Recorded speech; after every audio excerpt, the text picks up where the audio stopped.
hay'adda khayriga ee Qadar Charity ayaa mashaariic kala duwan ka hirgelisay qaar ka mid ah tuulooyinka hoostaga degmada Garada kuwaas oo ay ka mid yihiin tuulada Balanbaal iyo Faraguul isla markaana mashaariicdan oo ka mid ahaayeen masaajidada iyo milcaamada ayaa dhismayaashiisa waxaa hirgelinayay Kamberiga Guure Construction Company. Haddaba xaflad xarig lagaga jiray qaar ka mid ah mashaariicdan ay ka hirgelisay tuulooyinka hoostaga degmada Garada isla markaana ka qabsoontay magaalada Faraguul ayaa ugu horeyntii waxaa ka hadlay xildhibaan Aadan Xaaji Axmed iyo qaar ka mid ah odayaasha tuulada Faraguul iyo Sheekh Saciid Aadan Saciid Alaf oo ka mid ah culimada waaweyn ee degmada Garada iyo Cabdifataax Miro oo isagu ah gudoomiyaha Kamberiga Guure isagu hirgelinayay dhismayaashan. ugu horeyn halka waxaa ka hadlay xildhibaan Aadan Xaaji Axmed hadaladiisina waxaa ka mid ahaa sida tan: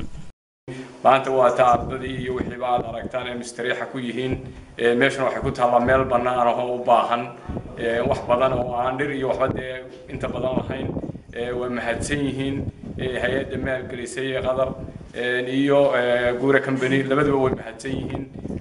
maanta laga jaray xarigii san ilaahay baa mahad iska leh. marka labaad haddii aan nahay culimadii magaalada iyo deegaanka waxaan aad u soo dhaweynaynaa mashruuca kan ay hay'adda khayriga ah oo la yiraahdo Qadar Charity ay maalgelisay ayna dhistay Guure Construction. waxaan leenahay ciddii soo baxsatay ilaahay miisaanka xasanaadka hay'adda aad ugu faraxsanahay farxad weyn oo ah haddaan nahay kambanigii suurtageliyay dhismahan quruxda badan ee bilicsan ee ka suurtagalay degmadan magaaladan Faraguul. farxad weyn noo tahay runtii ilaahay noo suurtageliyay waa mahad leh. sidoo kale waxaan aad iyo aad aan ugu mahadinaynaa Qadar Charity oo maalgelisay madrasadan